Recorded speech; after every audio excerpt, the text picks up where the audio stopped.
Bonjour à tous, nous sommes ravis, l'Institut 4.10 et moi-même, de vous retrouver pour ce premier numéro de Paix en poche.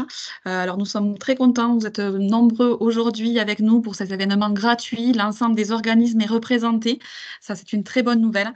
Et avant de me présenter, donc, je suis Caroline Capel, consultant formateur. Je vais laisser la main à notre directrice, Élodie Marchand. Votre micro, Elodie. Bonjour à tous et à toutes. Je suis ravie d'introduire ce nouveau format de webinaire, Paye en poche, qui a été organisé, qui a été formé en fait complètement par les collègues de l'Institut 410. Donc, merci vraiment à Caroline et à David. Et le prochain webinaire Paye en poche sera aussi animé par Arnaud, que vous connaissez. Donc, effectivement, notre équipe de formateurs I410 est heureuse en fait d'organiser ce nouveau format qui va être en complémentarité avec nos webinaires actuels sur le droit du travail et sur les RH. Et là, on vous a proposé donc un nouveau format disponible et on est ravis d'ailleurs que ça ait autant de succès puisque nous sommes déjà plus de 300 connectés. Donc, c'est un format, comme vous l'a dit tout à l'heure Caroline, qui est enregistré, donc vous pourrez en profiter. Et c'est un format qui s'adresse aussi aux caisses clientes ou aux caisses SNGP, qui nous permet effectivement d'avoir un tour d'horizon des dispositifs sur la paye. Et donc, on a un premier sujet cette fois-ci, on en aura un deuxième au mois de septembre. Donc, vraiment, je remercie les collègues, c'est la première fois qu'on fait ce format-là. Et je remercie aussi toute votre équipe technique que vous connaissez, Sylvain, Mathilde, que vous connaissez bien, puisque effectivement, ces webinaires sont toujours organisés par l'ICAD10. Donc, merci à vous. Vous avez, comme d'habitude, la possibilité de pouvoir nous échanger avec nous. Et en tout cas, vraiment, merci Caroline et David pour nous lancer dans ce nouveau défi. Voilà, la parole est à vous de nouveau, Caroline. Merci beaucoup, Élodie. Merci de votre intervention. Donc, je suis Caroline Capel, je suis consultant formateur à l'Institut 4.10 depuis quelques mois. J'étais auparavant un pur produit de la branche recouvrement. Voilà, je travaillais en URSSAF et je travaillais notamment dans un centre de paix où j'étais expert technique. Donc, depuis que j'ai rejoint l'Institut 4.10, je suis formateur sur tout ce qui est paix, RH et droit du travail. Et je suis accompagnée aujourd'hui de David Blanchard. Donc, David Blanchard, consultant formateur en ressources humaines à l'Institut 410, que j'ai rejoint en janvier 2017. Ça fait 7 ans et demi maintenant. Et donc, depuis 7 ans, je forme surtout donc, sur le droit du travail, sur la convention collective, que ce soit le secteur RH ou aussi les managers qui se forment sur le droit du travail. Et depuis quelques années également un petit peu sur le contentieux de la sécurité sociale. Donc, des vrais experts tous les deux. Donc, on est ravis de vous avoir parce qu'effectivement, cette équipe avec Arnaud, tous les à trois, c'est une équipe vraiment d'experts en droit du travail, en paye, en convention collective. Donc, vraiment, merci à vous. Merci, Élodie. Alors, donc, le principe de paie en poche, donc, comme l'a dit Madame Marchat, effectivement, on est parti de vos remontées terrain. La genèse de ce projet, c'est ça, c'est les remontées terrain, autant en centre de paie que finalement sur les organismes qui sont clients. Et en fait, on a un petit peu récolté ce que vous nous disiez quand on allait vous voir. Et puis, on a eu le constat des clients, ceux qui n'ont plus la paye et qui nous disent, nous, ce qu'on veut, c'est maintenir une compétence parce qu'on a les agents en direct et on a besoin de pouvoir leur répondre. Et puis, quand on est centre de paie ou quand on a encore la paie, ce qu'on veut, c'est toujours maintenir un peu la compétence et puis avoir sa réglementation mise à jour. C'est de là qu'est né le principe de paie en poche. Donc, paie en poche, ça sera un rendez-vous trimestriel. Madame Marchal a dit, le prochain sera en septembre. On en reparlera. Le sujet est déjà choisi. Mais en fin de webinaire, on vous proposera aussi de pouvoir nous donner des thèmes sur lesquels vous avez besoin qu'on intervienne et sur lesquels on travaillera pour essayer toujours de répondre au mieux à vos attentes. Avant qu'on démarre un petit peu ce webinaire, voilà, donc important, vous avez l'onglet questions-réponses. Nous allons répondre tout au long du webinaire à vos questions et vous aurez, pour ceux qui n'ont pas accès à la totalité du webinaire aujourd'hui, qui ne peuvent pas rester, vous aurez le replay qui sera disponible dans quelques jours et qui reprendra tout ce qu'on a vu actuellement. Alors, pour le programme d'aujourd'hui, on va avoir trois parties: ouverture et alimentation du compte épargne-temps, utilisation du compte épargne-temps, monétisation et clôture. On répondra à vos questions à chaque fin de sous-partie, donc n'hésitez pas à alimenter le fil de conversation de vos questions. Alors, sur cette première partie, sur l'ouverture du compte épargne-temps, Alors, juste un tout petit mot d'ouverture sur le CET, c'est de vous expliquer que le compte épargne-temps, c'est avant tout un moyen de stocker des congés qu'on n'aurait pas pris, qu'on n'aurait pas pu prendre. Donc un petit peu à l'instar, d'un compte bancaire, le principe, ça reprend un petit peu le programme, c'est-à-dire que on peut l'ouvrir, on peut donc l'alimenter, on peut le monétiser, le clôturer. Donc c'est ce qu'on va voir dans ce programme. Donc c'est un petit peu cette liberté d'alimentation qui est un petit peu le fil conducteur du compte épargne-temps. Pour commencer, on vous a concocté une première question. C'était de savoir donc quelle est alors la question devrait s'ouvrir dans une fenêtre, et vous devriez pouvoir répondre à la question. Donc quelle est la première condition d'ouverture d'un compte épargne-temps? Est-ce que c'est d'avoir 6 mois de présence? Est-ce que c'est d'avoir 12 mois de présence? Ou est-ce que c'est d'être en CDI? On va vous laisser une trentaine de secondes pour répondre à cette question et on débriefera juste après par rapport.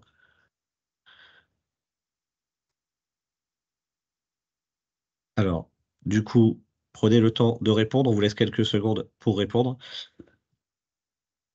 sur cette condition d'ouverture donc d'un compte épargne-temps. Normalement, il n'y a qu'une seule réponse possible. Déjà 150 réponses, c'est bien.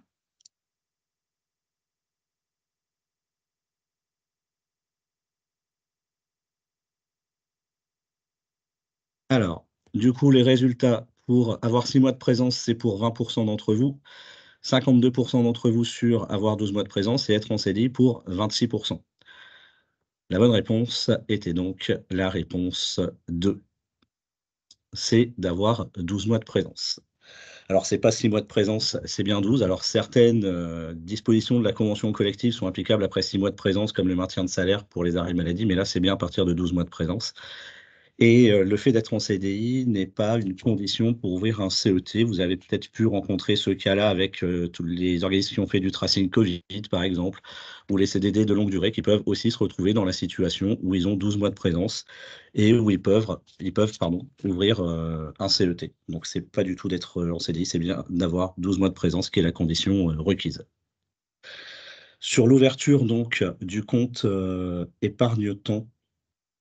Alors, la première chose, donc, il faut avoir ces 12 mois de présence, donc au mois anniversaire. Si par exemple, vous êtes rentré en janvier 2023, en janvier 2024, vous pouvez ouvrir votre CET.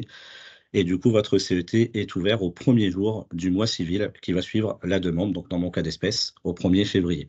Et donc, ça concerne bien tous les salariés qui relèvent de notre convention collective, peu importe qu'on soit en CDI ou en CDD. Donc, ensuite, on vous a mis un petit extrait, petite précision par contre, sur l'ancienneté. On compte bien toute l'ancienneté au niveau du régime, général et y compris donc, les certains temps d'absence comme les congés, maladie ou les congés maternité pour le peu qu'il y ait un maintien de salaire. Voilà, c'était la petite précision que je voulais vous apporter. Ensuite, vous voyez sur la slide suivante l'ouverture du compte épargne-temps. Donc là, c'est un exemple qu'on vous a mis, hein, par défaut, il s'ouvre toujours le premier jour du mois. Donc c'est une petite extrait GRH. Alors tout le monde n'a pas forcément VRH dans l'institution. La branche retraite, vous avez Sirius. Après, en général, bon, beaucoup ont VRH, mais effectivement, pour y avoir Sirius, là, on vous a mis un extrait GRH puisque c'est l'outil le plus, commun, du régime, général. Sur l'alimentation en tant que telle, il y a, 2 manières réellement d'alimenter le CET. Le premier moyen, donc c'est ma brique de gauche, c'est de l'alimenter en congé. On peut mettre jusque 7 jours de congés principaux par an. Alors pourquoi 7? Tout simplement parce que dans l'institution, on a 27 jours de congés principaux, les 24 code 111 et les 3 code 115, hein, les congés principaux et les congés mobiles. Après, vous êtes peut-être dans un organisme qui a fusionné les 2 et vous avez 27 code 111, ce qui est une possibilité, c'est pas très répandu, mais ça arrive. Donc, en l'occurrence, c'est bien 7 parmi ces 27 congés principaux qu'on peut mettre sur le CET. Alors, pourquoi 7? Parce que dans le droit européen, on doit prendre au moins 4 semaines de congés payés, soit 20 jours ouvrés, 27 moins 20, c'est les 7 qu'on peut épargner sur le CET. Ensuite, il y a également les RTT. Là, on peut les mettre pour tout ou partie. Et pour ceux qui sont sur les jours de repos au forfait, donc pour les cadres au forfait, là, c'est pareil, c'est tout ou partie. Et également les repos compensateurs. La limite des 22 jours par année civile concerne bien les congés payés plus les RTT ou les jours de repos si vous êtes au forfait, mais pas les congés supplémentaires. Ce qui veut dire que sur une même année civile, on pourrait très bien poser 24 jours de congés. Par exemple, 7 jours de congés payés principaux, 15 jours de RTT, on serait à 22, cette limite. Mais les congés supplémentaires n'étant pas inclus dans cette limite, on pourrait par exemple poser nos 2 jours enfants à charge et ainsi être à 24 jours sur une même année civile. La journée administrative n'est également pas inclue dans cette limite des 22 jours, même si elle est souvent posée pour un de solidarité, mais ça c'est encore une autre chose. Le principe étant que sur cette première brique, le plafond total ne peut pas excéder 60 jours. Il y a 2 hypothèses où ça pourrait excéder 60 jours. C'est pour les salariés qui ont plus de 55 ans. Il n'y a tout simplement plus de plafond. Et également pour ceux qui auraient ouvert un CET avant le protocole d'accord dont on vous parle depuis tout à l'heure, qui est le protocole d'accord de mars 2016. Donc ceux qui auraient conclu un CET sous l'ancien protocole d'accord pouvaient avoir plus de 60 jours. C'est les 2 hypothèses où un salarié pourrait avoir plus de 60 jours. Ça, c'était la première manière, finalement, d'alimenter son compte épargne-temps, c'était de l'alimenter en congé. La deuxième manière d'alimenter son compte épargne-temps, c'est de l'alimenter en, finalement, en éléments monétaires. Cette possibilité-là est ouverte à partir du moment où on a 57 ans. Alors, c'est la slide précédente, pardon, où on a 57 ans. On peut épargner l'allocation vacances, on peut l'épargner à 100% ou à 50%, c'est-à-dire que si on l'épargne à 100%, ça correspond à 21 jours ouvrés. À 50%, ça correspond à 10,5. L'allocation vacances, c'est quand on est content au mois de mai et au mois de septembre. La gratification annuelle, c'est quand on est content au mois de novembre. Donc, c'est ce qu'on a en général donc, au mois de novembre. Ça peut dépendre après des organismes, mais souvent, il y a la grosse partie au mois de novembre.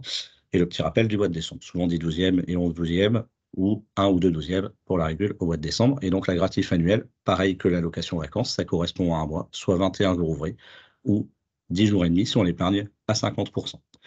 Pour l'indemnité de départ en retraite, c'est 74 jours ou 37 si on l'épargne à 50%.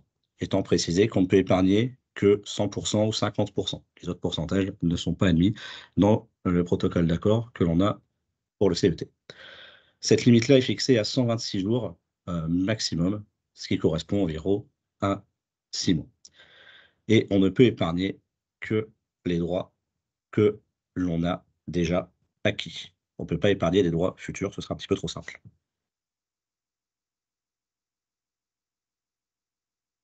Là, on vous a mis également encore un exemple de GRH. Alors là, l'idée, c'était de vous démontrer qu'on ne peut pas épargner plus que ce que l'on a déjà acquis.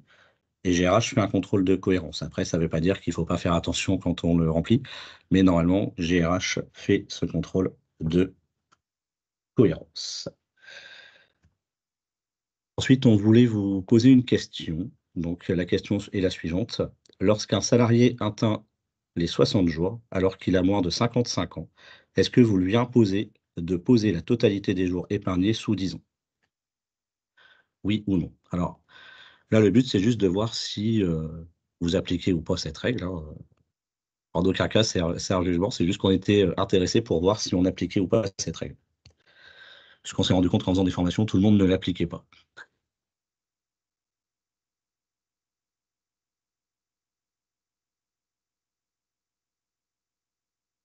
Alors, je vous laisse encore quelques secondes pour répondre. Voilà, bon, on voit que le pourcentage ne change plus beaucoup, mais ça continue à arriver, donc je laisse encore un tout petit peu.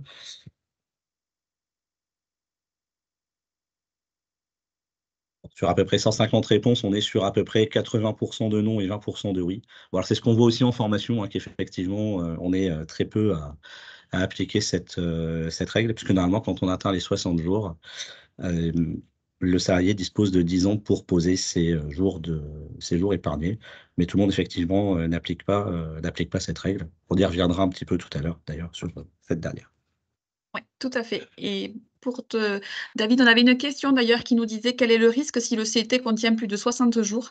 Ben, on vient de le voir finalement, pas de risque si le CET contient 60 jours. On va laisser à l'organisme l'appréciation de faire poser ou pas le CET. Ouais. Après, finalement, l'organisme a trois, si on résume, hein, l'organisme a trois hypothèses. Soit elle accepte de reporter les jours qui sont épargnés, donc les 60 jours. Il y a un report donc d'utilisation, soit on oblige le salarié à les poser, comme ce que certains d'entre vous font, ou alors potentiellement on accepte de les indemniser. C'est les trois possibilités qui s'offrent à vous là-dessus. Je laisse la parole sur le fonctionnement pour les temps partiels. Oui, tout à fait. Donc, on a voulu faire un petit focus sur le temps partiel avec le CET. Je vois qu'on a des questions qui arrivent aussi sur l'utilisation à temps partiel. On va voir l'utilisation dans un second temps. Donc, effectivement, vous savez qu'on a un plafond de 7 jours qui devra être proratisé si le salarié est à temps partiel. Donc, on vous a mis un petit exemple de calcul pour un salarié qui travaillerait 4 jours.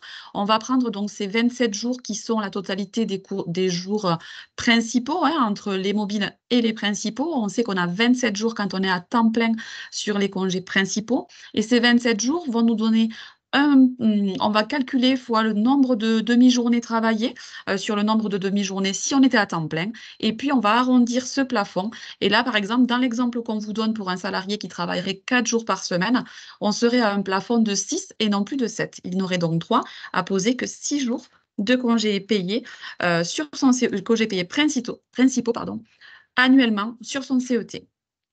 On va avoir aussi une autre particularité, donc c'est la slide qui va arriver, sur le fonctionnement du CET à temps partiel. Donc, on vous l'a dit, on peut aussi mettre sur son CET des primes, des éléments monétaires. Et donc, ces primes, c'est la gratification annuelle ou la prime de vacances. Et mon collègue David vous l'a dit, la prime vacances ou la gratification annuelle, on pourra la placer pour totalité, 100% ou pour moitié, 50%. D'autres pourcentages ne sont pas possibles. On ne peut pas dire je veux poser 40% de ma gratification annuelle sur mon compte épargne-temps. Ça n'est pas possible. Donc, dans l'exemple qu'on vous donne ici, toujours pour notre salarié qui travaille à 28 heures, on va dire je veux 100% de ma gratification annuelle. Pour quelqu'un qui est à temps plein, ça représente 21 jours. Ça représentera pour lui 17 jours puisqu'on arrondit au demi-supérieur. Par contre, s'il voulait 50% de son allocation vacances, on serait à 10,5 fois 28 sur 35,55 et donc 8,5 en arrondi. On va appliquer exactement le même principe pour ce qui est IDR. Donc, vous le savez certainement, un salarié qui part à la retraite à temps plein, il va avoir le droit de poser sur son CET 74 jours. C'est ce qui correspond à l'IDR pour quelqu'un qui est à temps plein. S'il a fini sa carrière à temps partiel, on va calculer un IDR qui sera pro rata temporis entre les périodes à temps plein et les périodes à temps partiel. Et on va appliquer la formule que vous voyez, indemnité de départ à la retraite perçue par le salarié à temps partiel, fois 74 jours s'il veut la totalité, fois 37 s'il veut la moitié, sur l'indemnité de départ à la retraite qui aurait été perçue si le salarié avait été à temps plein. On vous a mis un petit exemple pour illustrer nos propos. Donc, si à l'issue de son congé de fin de carrière, un salarié part à la retraite à temps partiel, si son IDR à temps partiel est de 7 000 euros, si la fin de carrière avait été à temps plein était à 10 500 euros, on va faire un petit calcul. Donc, on va prendre les 7 000 euros fois 74 jours qu'on va diviser par l'IDR à temps plein qui était 10 500. Il aura donc 49,5 jours ouvrés sur son CET. On vous a posé à nouveau une petite question. On parle toujours, tout à l'heure, quand on a fait le petit exemple avec la personne qui était à 28 heures, on se demande, est-ce que vous savez pourquoi 35h55 dans les organismes de sécurité sociale? On n'est pas à 35 heures, mais à 35,55. Est-ce que vous savez pourquoi? Et voilà les réponses qu'on vous a proposées. C'est pour tout le monde pareil, c'est un accord collectif. C'est parce que nous avons plus de congés payés au sein de l'institution. Donc, comme tout à l'heure, vous pouvez répondre sur la réponse numéro 1 étant c'est pour tout le monde pareil. C'est un accord collectif pour la réponse numéro 2, ou c'est parce que nous avons plus de congés payés au sein de l'institution. Allez, on vous laisse quelques secondes pour répondre.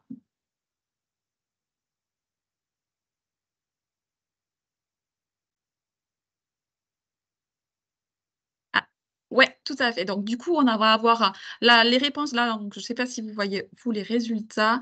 Les réponses, c'est pour tout le monde pareil pour 2%. C'est un accord collectif pour 79%. Et c'est parce que nous avons plus de congés payés au sein de l'institution pour 17%. La bonne réponse étant, c'est parce que nous avons plus de congés payés au sein de l'institution. Donc, tout le monde n'avait pas la bonne réponse sur cette question-là. Effectivement, si vous regardez un petit peu le calcul qu'on vient de vous mettre à l'écran, donc une fois qu'on prend les 365 jours annuels, qu'on enlève les jours de repos hebdomadaires, à savoir les week-ends, les jours fériés, on va avoir en moyenne 225 jours travaillés annuellement. Si on ramène ça à l'horaire hebdomadaire moyen, donc c'est les 1600 heures de travail qui sont payés, ben, en fait, ça va nous faire 35h55 et non pas 35 heures tout court. Donc voilà pourquoi 35-55. Allez, on va continuer. On est à la fin de la première partie. Vous avez toujours l'onglet questions-réponses pour poser vos questions et nous, on va s'employer à répondre aux premières questions qui sont apparues pour nous. Alors, hop. On avait une première question qui était... Alors, on a une question qui nous dit pourquoi GRH ne plafonne-t-il pas les 7 jours? Alors, il faudrait demander à la MOAD, effectivement, les 7 jours de congés payés principaux, ou moins selon le calendrier. Effectivement, GRH ne plafonne pas et vous laisserez poser bien plus que ça. Donc, on a répondu à quel est le risque si le CET contient plus de 60 jours. Ben, en réalité, il n'y a pas réellement de risque. Et on avait une autre question que je garde après sur l'utilisation du CET. Est-ce que j'en ai raté, David? Aide-moi. Oui, alors il y en a une, je vais la traiter si ça te convient. C'était le plafond de 126 jours au-delà de 57 ans comprend le cumul en éléments de congé et monétaires.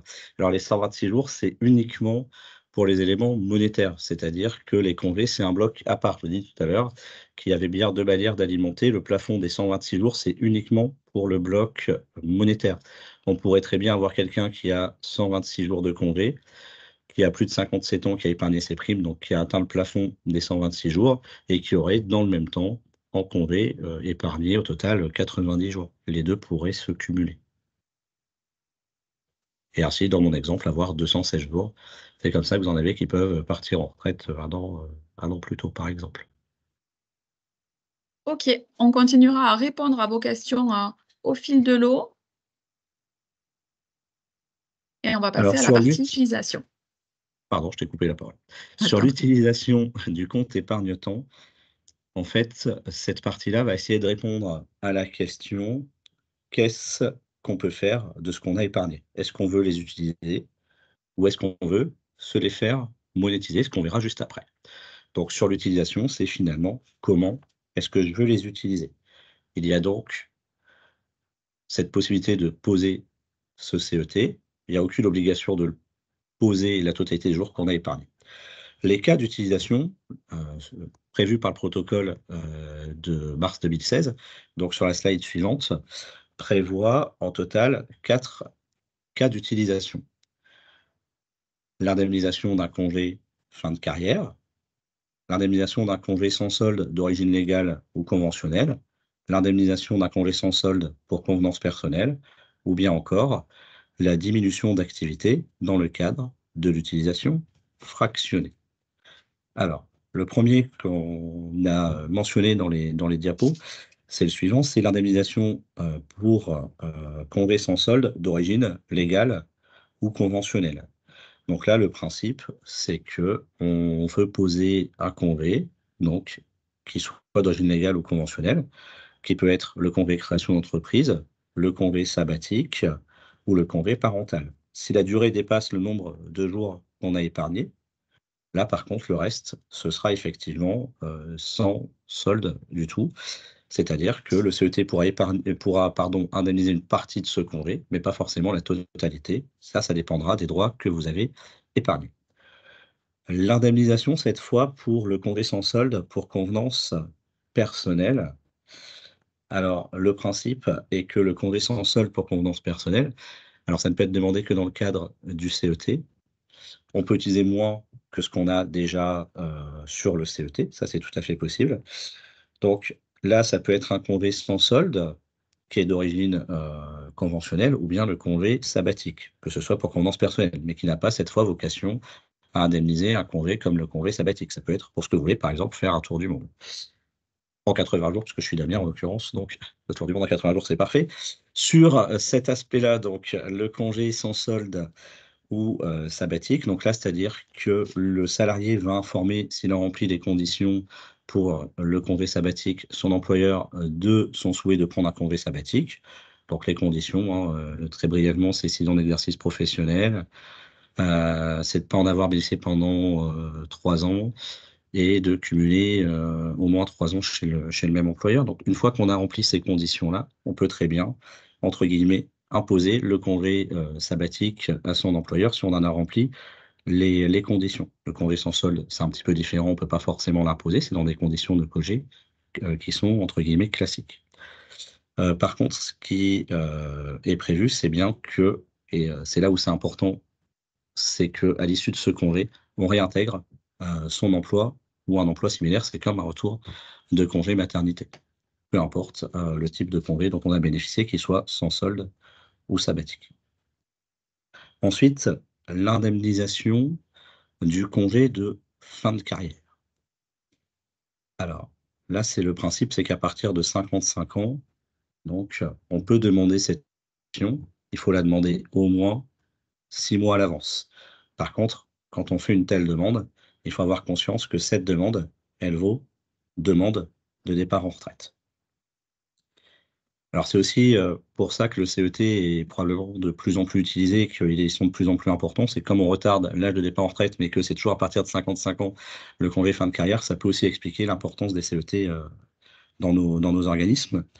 Ensuite, ce qui est aussi important de retenir, c'est qu'on ne peut pas cumuler à la fois le congé fin de carrière et le dispositif de retraite progressif, qui lui est un dispositif légal. Donc notre congé fin de carrière ne peut pas se cumuler avec cette retraite progressive pour essentiellement 2 raisons. D'une part, le congé fin de carrière entraîne une suspension du contrat et la condition pour bénéficier, je vais y arriver, de cette retraite progressive et donc d'avoir une activité à temps partiel, qui ne sera pas le cas en l'espèce. Et pareil, pour la retraite progressive, il y a aussi une partie qui est versée par une pension, sous réserve qu'on travaille à temps partiel. Donc c'est pour ces 2 raisons qu'on ne peut pas cumuler le dispositif légal de retraite progressive et le dispositif conventionnel de congé fin de carrière.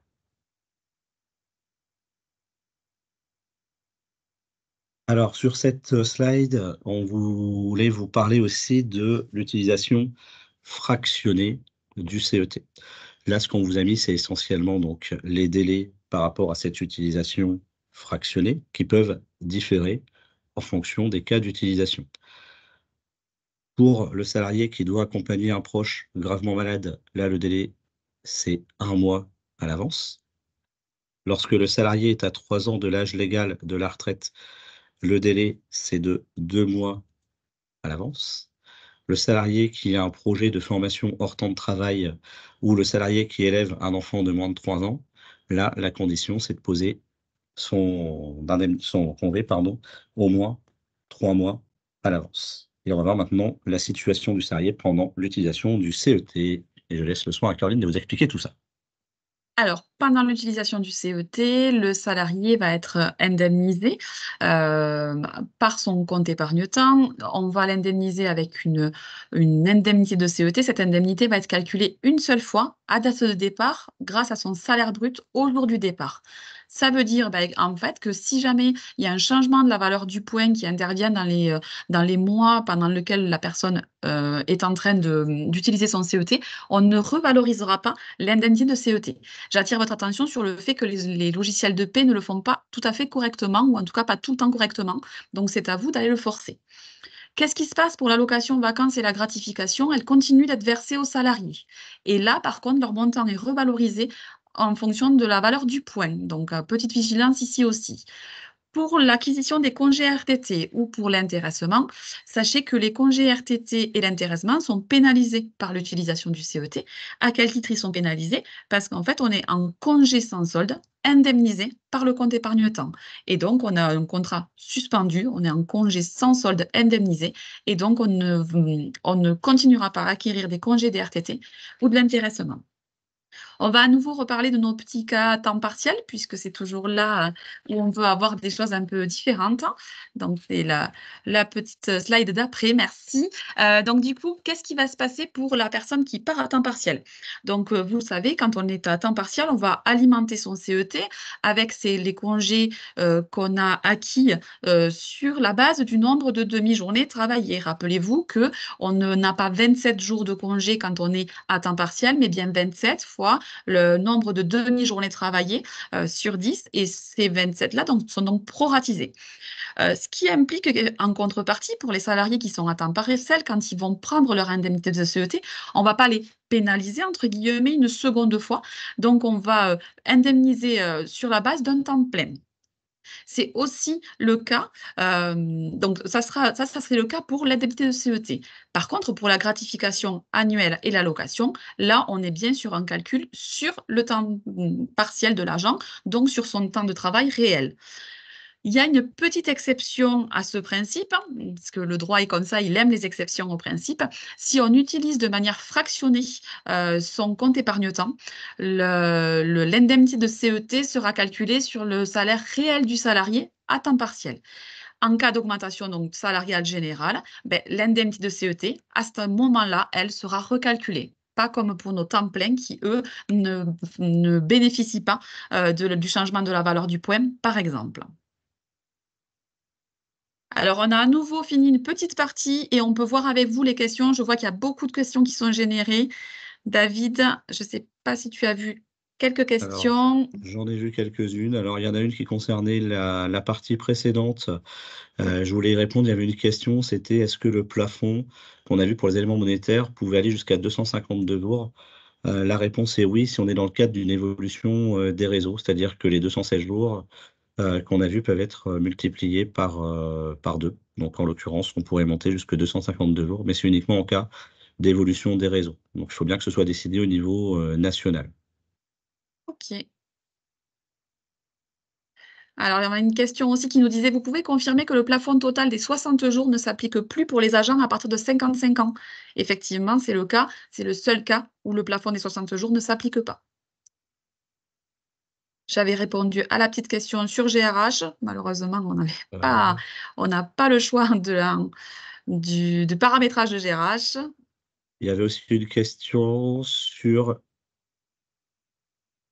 il y avait également une question sur est-ce que la pause des congés sans solde doit être demandée pour toute l'année civile? Rien ne l'interdit, que ce soit pour l'année civile ou que ce soit en cours d'année, étant précisé que l'article 40 prévoit normalement que ce soit une durée maximum d'1 an, mais on ne précise pas forcément par année civile dans l'article 40, donc rien ne l'interdit. Hop, il me semble qu'on a répondu. De toute façon, on peut continuer à nous poser des questions. On continuera à répondre, même si elles font partie de cette partie-là, sur la fin du webinaire. Donc, n'hésitez pas à continuer. Et on va vous parler maintenant de la monétisation, puisque c'était l'autre cas d'utilisation du compte épargne-temps. Donc, on avait l'utilisation, on prend les jours et puis on est indemnisé. Et puis, on a aussi la monétisation. La monétisation, c'est quoi? Ben, c'est une demande qui est faite à l'initiative du salarié. L'employeur est complètement libre de la refuser. Et il faut savoir que tout est monétisable, sauf les congés payés principaux. J'attire votre attention sur le fait qu'en fonction des organismes, on n'aura pas la même régularité sur la possibilité de monétisation. On a des organismes où, au fil de l'année, le salarié peut demander tous les mois, s'il le souhaite, une monétisation, alors qu'on a des organismes où ça va être une fois, ça va être formalisé par écrit, ça va être... Voilà, ça c'est vraiment à la main des organismes de savoir comment on va demander cette monétisation. On vous a mis un petit écran, ben, toujours VRH pour nous, puisque on sait que c'est un petit peu l'outil de paie majoritaire sur nos organismes. Donc, comment on va faire? Ben, on va monétiser en cliquant sur le petit bouton monétiser. Et effectivement, là, il y a un contrôle de cohérence qui est fait. On va vous donner le solde disponible. Dans notre cas, on a un solde disponible de 3 jours. On ne va pas vous proposer, GRH en l'occurrence, ne va pas vous proposer de monétiser plus que les 3 jours. Et puis, on va faire le petit calcul de comment on calcule la monétisation du CET. Ben, la monétisation, c'est le salaire mensuel brut fois le nombre de jours à monétiser. Donc, on peut tout à fait envisager qu'un agent ait 20 jours dans son compte épargne-temps, mais ne demande la monétisation que de 10. et ces 10 jours seront payés sur le nombre de jours ouvrés du mois du paiement. Et on vous a mis un petit exemple. Un salarié qui demanderait la monétisation de 10 jours sur le CET au mois d'avril 2024, ben, si son salaire brut est de 2 500 €, on va faire 2 500 fois 10 sur 22 et ça nous donnera le montant brut de la monétisation de son CET. Alors cette fois, on va passer plutôt à la renonciation et la rupture du contrat de travail.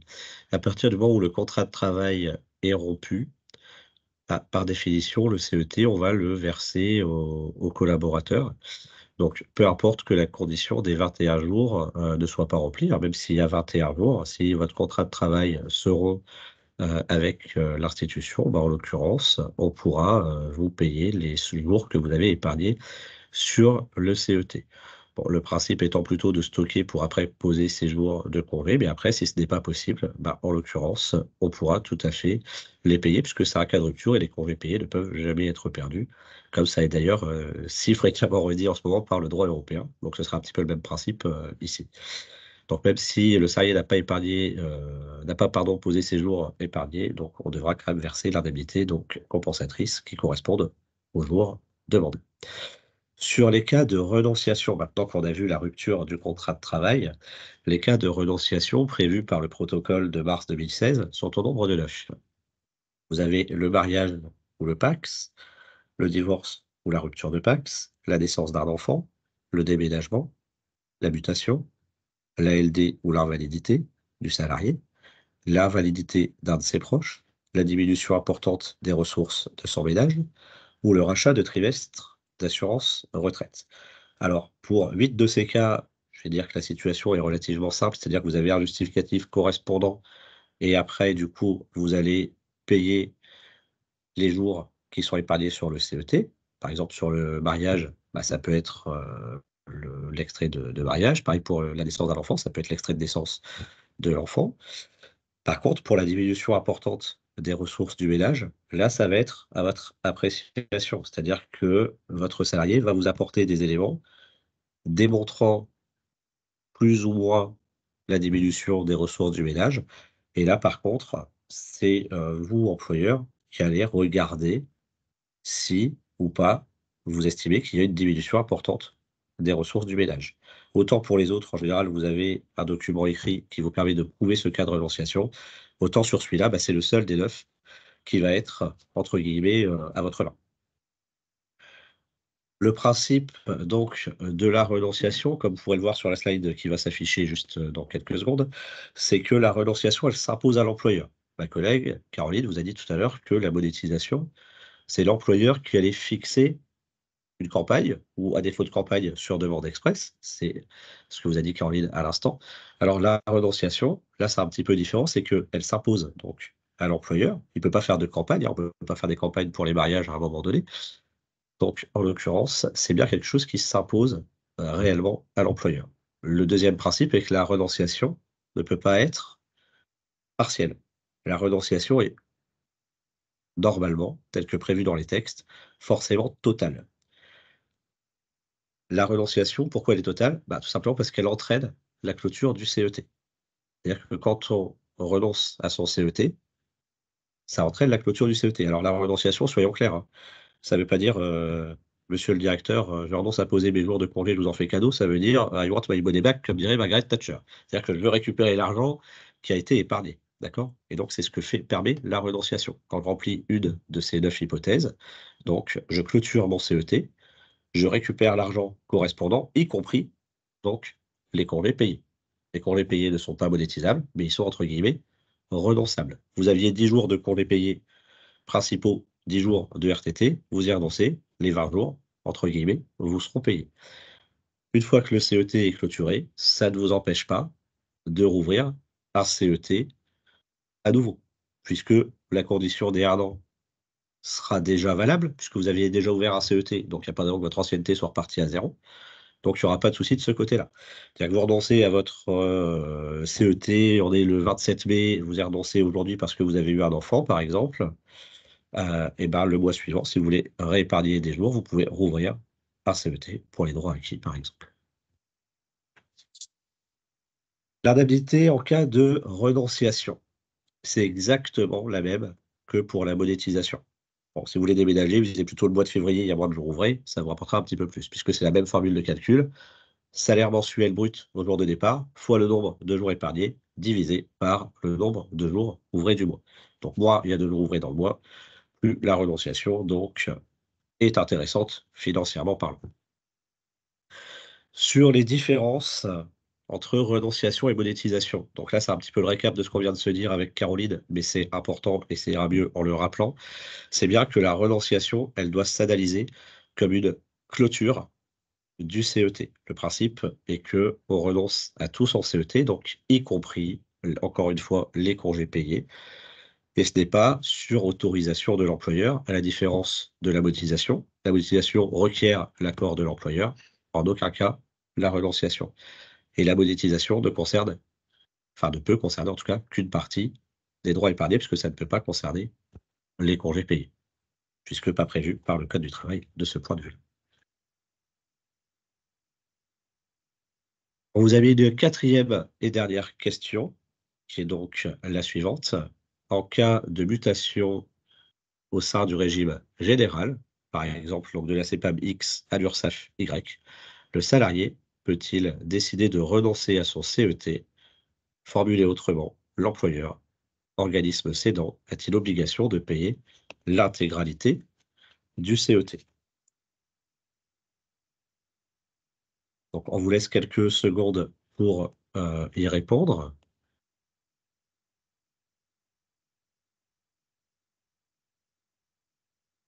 Alors, il y a une petite tendance qui se dessine. Donc la question, c'est bien est-ce qu'on a l'obligation donc de payer l'intégralité du CET quand il y a un cas donc de mutation intra-régime général? Pour que ce soit bien clair pour tout le monde. Alors on vous laisse encore quelques petites secondes, les réponses continuent à arriver.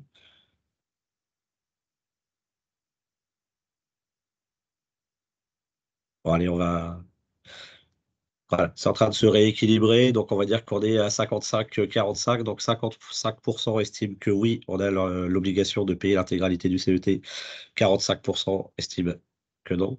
Donc la bonne réponse était la première. Oui, l'organisme cédant a obligation de payer l'intégralité du CET, puisqu'on est sur un cas de renonciation, à savoir la mutation. On est bien sur une mutation, donc ça y est, il renonce. On sera bien au payer l'intégralité du CET. Alors, on a eu énormément de questions sur le petit onglet questions-réponses, donc on va vous y répondre. La première était, est-ce qu'il y a un délai de prévenance pour faire une renonciation? Un agent qui souhaite renoncer à son CET suite à un déménagement en février, est-il possible? Alors, il n'y a pas de délai de prévenance. En réalité, c'est ce que veut bien autoriser l'employeur. Donc là, on ne va pas pouvoir, nous, prendre la décision pour vous, en fait. C'est vous, là, c'est la casquette RH et c'est à vous de décider de ça. On avait une autre question qui disait bonjour, pour la renonciation, est-ce que le seuil de 21 jours doit être atteint? Alors non, ce n'est pas le cas. Il n'y a pas de seuil dans ce cas-là. Pas pour la renonciation. Un nombre de jours minimum de prise est-il imposé sur l'année ou l'agent peut-il prendre le nombre qu'il souhaite? Il n'y a pas de minimum, hein, c'est l'agent qui va Ouais. poser son congé. Si on parle d'un congé sans solde, il prend entre guillemets ce qu'il veut. Si on était dans le cas d'une monétisation, il peut demander ce qu'il veut sous réserve qu'il ait bien les droits qu'il a réellement acquis et dont il peut le demander, la monétisation. Je ne suis pas On sûr avait d'avoir une bien compris la question, mais Oui, tout à fait. Vous pouvez nous préciser peut-être par l'onglet QR1 pour la personne qui a posé cette question. On avait une autre question qui était la monétisation est-elle fiscalisée? Donc effectivement, quand vous allez monétiser votre CET, vous l'aurez en haut de votre bulletin de salaire. C'est un salaire brut, un élément de salaire brut qui va être soumis à charge. et fiscalisé, L'alimentation, oui, c'est fiscalisé, ça avait changé fut un temps et maintenant c'est redevenu fiscalisé, on va le payer oui. dans les impôts sur le revenu. Si vous hésitez entre placer sur un CET ou racheter directement vos droits RTT, puisque c'est encore ouvert pour cette année, si je ne dis pas de bêtises, parce que je crois que l'expérimentation loi et pouvoir d'achat devait se terminer cette année, à savoir que là, par contre, le rachat en direct de RTT, en l'occurrence, est pour le moment défiscalisé de ce point de vue-là et assimilé à des heures supplémentaires, donc majoré de 25%. Par contre, si on passe par le CET, oui, c'est bien fiscalisé. Donc, si vous partez en retraite et que vous voulez tout vous faire payer l'année de votre départ en retraite, potentiellement, il va falloir payer un petit peu plus cher les impôts. Alors, on avait une autre question qui nous disait l'alimentation du CET peut être réalisée à n'importe quelle période de l'année. Ben, ça dépendra pour le coup de vos accords organismes. Comme je le disais, certains organismes vont autoriser l'alimentation tout au long de l'année. Certains organismes ouvriront des campagnes d'alimentation. Ça, c'est vraiment fonction des organismes. On nous redit, il est utile de rappeler l'interdiction de monétiser les congés principaux, effectivement. On est peut-être passé un peu rapidement, mais sur la monétisation, les seuls congés qui ne sont pas monétisables, ce sont les congés principaux. Et ensuite, on avait une question qui nous disait, est-il possible d'épargner des jours de congé sur le même mois de la renonciation au titre d'une MLD? On vous rappelle que le mois de la renonciation emporte clôture du CET. Donc non, ça ne sera pas possible puisqu'il faudra attendre un mois supplémentaire pour pouvoir réouvrir un CET. Ça n'empêche pas l'agent, effectivement, de réouvrir un CET. Et on en avait encore une autre question. Bonjour, si l'agent souhaite bénéficier de son CET pendant son congé parental, à hauteur de son droit, l'absence est codifiée en congé parental ou en CET. L'absence est codifiée en 338, si je ne me trompe pas, congé parental indemnisé par un congé épargne-temps. David, je ne sais pas s'il y avait d'autres questions auxquelles tu voulais répondre, puisqu'il en arrive Non, beaucoup. Je ne sais pas si on aura le temps de tout voir. j'en ai pas vu d'autres. Ouais, alors quand on va après, donc ce webinaire est enregistré, fera l'objet d'un replay et on va aussi vous envoyer un support et on essaiera de répondre à toutes vos questions à ce moment-là, si jamais on ne peut pas le faire aujourd'hui. L'employeur peut-il, j'ai une question qui dit, l'employeur peut-il plafonner la monétisation? Ben oui, effectivement, on l'a dit, c'est à la main de l'employeur en fait, hein. Donc on pourrait tout à fait envisager qu'on ne puisse pas monétiser sur une année plus de 10 jours par salarié. David, je ne sais pas si tu vois d'autres questions. Je suis en train de checker rapidement. Après, ça tourne un peu au titre des Ouais, mêmes peut-on sujets. ouvrir et alimenter un CET sur le même mois? Vous vous rappelez, on ouvre le CET, il s'ouvre le mois d'après, le premier jour du mois, et on pourra l'alimenter à ce moment-là. Alors, Il y a une dans les... question. Pardon, Pardon. vas-y. Non, j'allais dire, dans les faits, c'est possible d'envoyer peut-être les deux demandes en même temps, mais rappelez-vous que quand on ouvre un CET, il s'ouvre au premier du mois suivant. Alors après, il y a deux questions qui se rejoignent. En cas de mutation entre CEPAM, est-ce qu'on peut transférer le CET? Oui, vous pouvez très bien transférer le CET, hein, ça se fait quand il y a des cas de mutation. Et ensuite, il y a une remarque qui dit les droits CET sont transférables en cas de mutation, donc on n'est pas obligé de payer. Mais en fait, si la personne est dans le cas d'une mutation, elle peut, entre guillemets, nous imposer enfin, on peut nous contraindre finalement à le payer, c'est-à-dire que ça reste une mutation et donc potentiellement un cas de renonciation, donc elle peut très bien renoncer à son CET. Alors, on a beaucoup effectivement de questions sur les mutations. En cas de mutation entre CPAM, est-ce qu'on peut transférer le CET? On a une autre question qui disait, c'était aussi pareil sur la mutation. Effectivement, on peut transférer le CET, mais on a aussi droit à la renonciation. Et c'est des fois ce qui est un peu plus méconnu. Mais par contre, tout à fait, on peut transférer le CET. On s'en va avec sous le bras ses congés, son CET sans problème. Et pareil, peu importe la maladie, en fait, on va forcément plafonner, à un moment donné, sur le nombre de jours de congés qu'on va pouvoir poser. On est toujours limité à 7 par année civile. Après, le principe, c'est de pouvoir les poser, mais parfois, on peut pas tout mettre sur le CET non plus, puisqu'on est limité là-dessus. Il y a quoi? Il y a une dernière question, c'est les 22 jours par an ne comptent pas les congés supplémentaires et la journée administrative. Oui, c'est ce que je disais tout à l'heure, hein. Les 22 jours par an, c'est uniquement pour les congés principaux et les RTT ou repos au forfait. Et donc, les congés supplémentaires sont bien en plus. On pourrait très bien épargner 24 jours dans l'année, comme je disais tout à l'heure. 7 jours de congés payés, j'ai pris comme exemple 15 jours de RTT plus 2 jours en forfait, par exemple, ou fractionnement, ou ancienneté. Allez, une dernière, et puis on sera obligé de s'arrêter là pour les questions. La renonciation pour mutation doit-elle être écrite, soit demandée par l'agent muté? Effectivement, on ne renoncera à son CET que de manière écrite avec un justificatif. Je suis désolée, on ne va pas pouvoir continuer dans les questions-réponses, mais on s'engage effectivement à répondre à ce qui restera sur le petit support qu'on vous enverra. Ce qu'on peut vous dire, déjà, on va vous annoncer les prochains événements. On vous l'a dit, Paix en poche, c'est un événement qui est trimestriel, donc qui sera là à nouveau en septembre, le 24 septembre. Je serai accompagnée de mon collègue Arnaud Collin, que vous connaissez sur les rendez-vous du droit du travail. Avant ça, effectivement, il y aura le rendez-vous du droit du travail le 20 juin. Voilà, avec Arnaud, ça sera le 20 juin 2024 de 13h à 14h. Et puis, donc, on se retrouvera, nous, en septembre pour le Paix en Poche numéro 2. Je vous invite, vous allez recevoir une évaluation de ce petit webinaire. Et n'hésitez pas à y répondre, c'est hyper important que vous puissiez répondre. Vous aurez une question sur le créneau horaire. On avait mis ce premier webinaire de 14h à 15h. Peut-être qu'effectivement, 13h à 14h vous conviendra mieux. Il y a effectivement une question sur ça. Donc, n'hésitez pas à répondre à ça. Et donc, on vous invitera aussi à nous donner des idées de thèmes, en fait, parce que nous, on a mis en place ce webinaire. Donc, merci, on voit des petits applaudissements, merci beaucoup, pour répondre à vos attentes à vous et on veut coller au mieux à vos attentes. Donc, n'hésitez pas à nous proposer des idées de thèmes de webinaire. Il nous reste à vous remercier. Oui, il nous reste...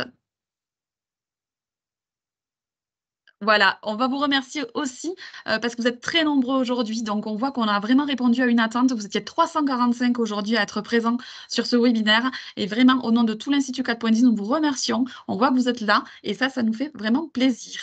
Je vous souhaite un très bon après-midi. Merci beaucoup, David, pour cette co-animation. Merci, Élodie Marchal, d'avoir été présente parmi nous. Et on se dit à très bientôt. Au revoir. Au revoir, bon après-midi.